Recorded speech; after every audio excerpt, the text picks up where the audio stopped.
What if aliens from another world came to take your life? Something like that happens in today's story. The movie starts with a man named Jake who works at a storage warehouse called Storage 24. He is doing his normal work when suddenly a loud explosion frightens everyone. Smoke is coming from a nearby building, and the news reports that a bomb has exploded there.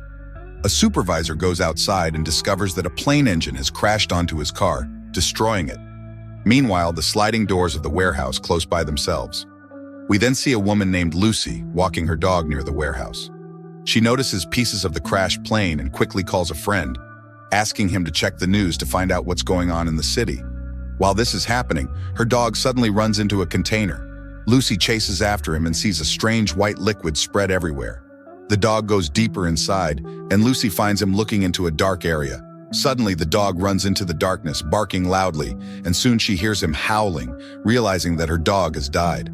Nearby, a man named Charlie is on his way to Storage 24 with his friend Mark. Charlie is very upset because he recently broke up with a girl named Shelley. They hear on the radio that a military plane has crashed in central London, and it may contain something very secret and dangerous. After being stuck in traffic for a while, Charlie and Mark finally arrive at Storage 24. When they try to enter, they find that the door has been closed automatically for hours. A mechanic named Bob is inside trying to fix it. Eventually, he opens an emergency door, allowing Charlie and Mark to come inside. However, the door closes again soon after. Bob then asks Jake for help. Jake tells Bob that he needs to fix the emergency system, or no one will be able to go in or out. They go down to the basement, where Bob notices the vent cover is broken. He hears strange noises and asks if anyone is there, but there is no answer. He cautiously moves forward and turns on the lights one by one, but then Jake surprises him from behind. Meanwhile, on the third floor, Shelley is packing her things with her friend Nikki and her boyfriend Chris when Charlie and Mark arrive. Shelley mentions that she had already texted Charlie to let him know when she'd be there, so they wouldn't run into each other.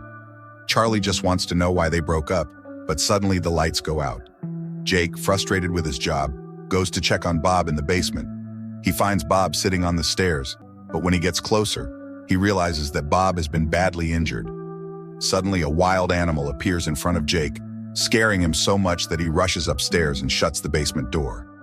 The animal bangs on the door, and Jake knows he must escape to survive, so he runs away.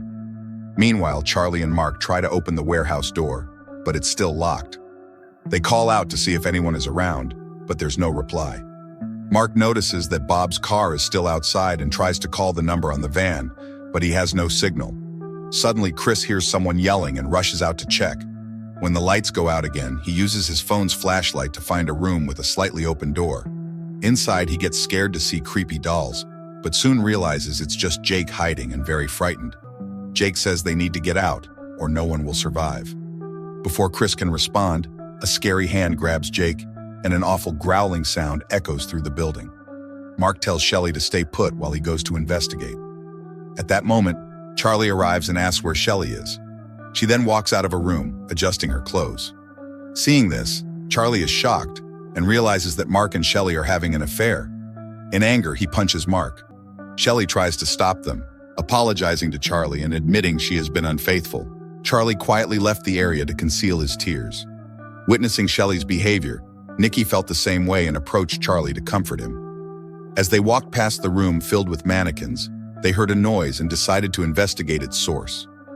Upon entering the room, Nikki noticed Chris huddled in a corner, appearing as though he were a lifeless statue. Concerned, Nikki questioned him about what had happened. When Chris lifted his gaze, Nikki observed that he was hurt. She instantly started to tend to the bleeding, but soon another drop fell nearby. They then realized that the blood was seeping from the ceiling. Charlie shone Chris's phone flashlight upward, but there was nothing visible. However, just as he mentioned this, Jack unexpectedly appeared before her. His face was severely injured, and he seemed unable to speak, which scared Nikki and made her come out of the room. Mark and Shelley also walked into the room. Charlie told them that Jake had been attacked and was in really bad shape. Then Chris started talking wildly, saying they would all be killed. Meanwhile, an old man suddenly grabbed Nikki from behind. When she screamed, everyone else came in, and Shelley hit the man from behind, making him unconscious. Nikki thought that maybe this man was hurting everyone by scaring them, but when they looked through his things, They found he had no weapon except a toothbrush. Still, they tied him up, and when he woke up, he started talking like a crazy person. His name was David, and he believed that all these people worked for his wife, Mary. Nikki realized that this man was not mentally stable, but he had not done anything wrong. Actually, David had been hiding in the Storage 24 cabin to get away from his wife Mary's lawyers after their divorce. At that moment, everyone heard the sound of an animal growling again. It felt like someone was moving through the ventilation ducts. Charlie quickly told Nikki to lock the cabin door. As soon as the door was shut, the lights went out. Suddenly, there was loud banging on the door, as if someone was trying to break in. Chris panicked and kept saying the creature wouldn't let them survive. When the door finally broke, Chris bolted out. Chris ran down the corridor, but the creature chased after him. He tried desperately to hide, but the monster found him. It leaned close, listening to his heartbeat, and with one swift move, tore his heart out. Meanwhile, David told the others that his cabin was the only one that could lock from the inside. He had set it up to protect himself from Mary. Everyone rushed to David's cabin, but he fumbled to find the right key. They could hear the terrifying sounds of the creature nearby, which made everyone panic and urge David to hurry. Just in time, he unlocked the door, and they all managed to get inside before the monster reached them. Finally safe for a moment, they started planning their next move. They noticed one wall in the cabin covered in TVs. David explained he had been watching the news since the plane crash. The government had sealed off central London and even sent tanks to deal with the threat, but no one seemed to know what this creature was. David was convinced it wasn't from Earth. It had to be an alien being transported on the crashed plane, which explained why the crash was taken so seriously. Mark dismissed David's theory, calling him crazy, but no one paid him much attention since they'd all seen the creature themselves. Charlie insisted they needed to escape as soon as possible. He remembered that Bob had used a device to open the doors earlier. David said Bob might have gone to the basement to fix the system, and if they could find him or his device, they could escape. But reaching the basement would mean going down 5 floors, and the creature could be lurking anywhere. Plus, they had no weapons and couldn't use the ventilation system to move between floors. David suggested they might find useful supplies in other cabins. Knowing the layout well, he showed Charlie and Mark how to enter a cabin through the air ducts. Crawling through the ducts, Mark started talking about his affair with Shelley. Charlie cut him off, saying their lives were at stake and they needed to focus. After crawling further, they finally entered a cabin and began searching through boxes. Most were filled with strange and useless items, but eventually they found some knives, walkie-talkies, firecrackers, and an iron rod. As they started returning, they heard a growl and froze. When the sound stopped, they moved again, but suddenly the monster attacked Charlie from outside the duct. The two tried to move faster, but the creature was too close. When Mark reached the top, he took the supplies from Charlie, but abandoned him when the monster attacked again. Mark lied to the others, saying he had tried to save Charlie, but couldn't. While the group mourned Charlie, he had actually survived and found himself in a cabin filled with toys. Hearing the monster nearby, Charlie broke out of the cabin, only to find the creature waiting in the hallway. Desperate, he placed a teddy bear in front of it. The monster instantly ripped it apart, but a toy dog suddenly turned on and started talking. While the creature was distracted, Charlie escaped and ran into Mark.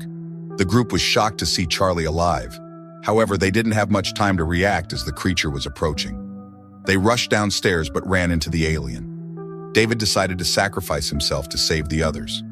He stood his ground, taunted the alien, and was brutally killed, allowing the group to reach the basement safely.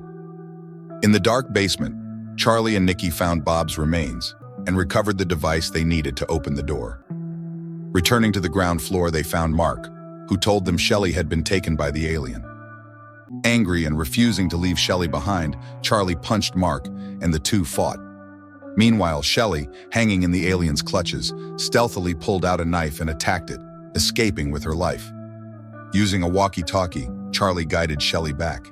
The alien pursued Shelley but was distracted by the toy dog again, this time rigged with firecrackers. The explosion gave Shelley time to escape. However, the alien survived and returned, angrier than ever. When the group tried to use the device to open the door, Mark locked it with a rod, thinking splitting up would increase their chances of survival. Despite their pleas, he refused to open the door. Charlie broke it open with all his strength, but the alien attacked, killing Mark in a gruesome way. Charlie and Nikki fought back with their weapons. Finally, they managed to stab the alien with the iron rod, buying enough time to escape the warehouse. As they stepped outside, they saw the horrifying reality. Aliens were attacking the entire country. Their lives would never be the same. And with that, the movie ends. I hope you enjoyed this story. See you in the next video.